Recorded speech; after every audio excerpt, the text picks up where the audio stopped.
Well, he was considered the brainchild of U.S. President Donald Trump's 2016 campaign promise to build a border wall with Mexico and to make Mexico pay for it. Former Chief White House strategist Steve Bannon. Well, tonight, Bannon has been charged with fraud in a scheme centered around that border wall. He entered a plea of not guilty at a New York courthouse today. Federal prosecutors in the city allege that Bannon and 3 others illegally used money from an online crowdfunding campaign called We Build the Wall to pay their personal expenses, including cosmetic surgery. The money, about $25 million, came from hundreds of thousands of donors. Those donors were told that their contributions would be used to fund construction of a border wall with Mexico to stop migrants from entering the country. All right, I want to bring in tonight author and journalist James Kirchick in New York. Jamie, it's good to see you again. We have spoken numerous times about the people in Donald Trump's nearest orbit, Flynn, John Bolton, and now Steve Bannon. Just how serious are the charges that have been slapped against Bannon?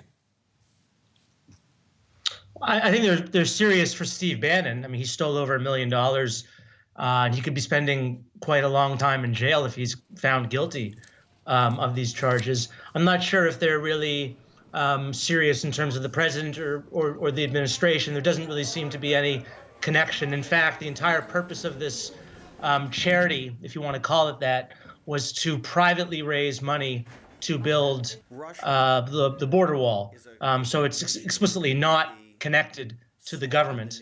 There seemed to have been some minor involvement, or I think some members of the Trump family sort of gave their blessing to this. They might have provided a quote to be used on websites or mentioned it in interviews, but it doesn't seem that there's a real enmeshment between the administration and what Bannon was doing here. The U.S. president today said that he didn't know anything about it apart from what he had read. How do you read that? I think he contradicted himself actually later in the day, and he said he did know about it and he thought it was showboating or a bad idea. That probably seems accurate. I mean, the president had a falling out with Steve Bannon, as we know, only about, I think, 7 months into the administration when he fired Bannon. So I don't think he's, crying any tears over this. You wrote a piece back in 2017 in The Spectator that was entitled "The Ominous Political Genius of Steve Bannon."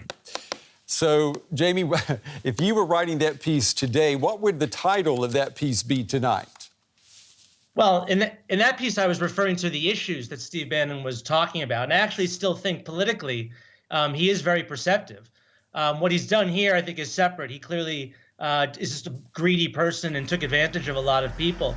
I read one story, an 8-year-old boy raised $22,000 to give to this cause. And then Steve Bannon was arrested on some Chinese billionaire's $35 million yacht. So that to me really shows you the depravity of this, like literally stealing candy from a baby and being arrested for it on a $35 million yacht near the Hamptons. So Steve Bannon doesn't seem to be really living by what he preaches. I still do think, though, that the ideas, whether or not I agree with them, I think the political movement that he was able to capture, I think was very clairvoyant on his part. But it looks like somebody else is going to have to carry it forward now. Well, what about that swamp? Has it been drained yet, or, I mean... Well, this is the hypocrisy, isn't it, right? That someone who ran a campaign for someone, and his entire career really has been all about attacking elites and the Wall Street bankers, even though he himself was an investment banker in an earlier life. The millionaires, even though he's a millionaire. I think it really does show you sort of the grifting quality of a lot that really is the conservative movement in the United States. And a lot of it is really sort of based upon sort of scamming very dubious or gullible people.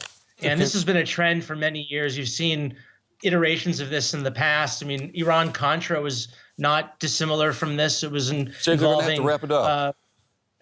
Unfortunately, we're out of time. James Kirchig, as always, Jamie, we appreciate your time and your insights. Anytime. Thank you. Good talking with you.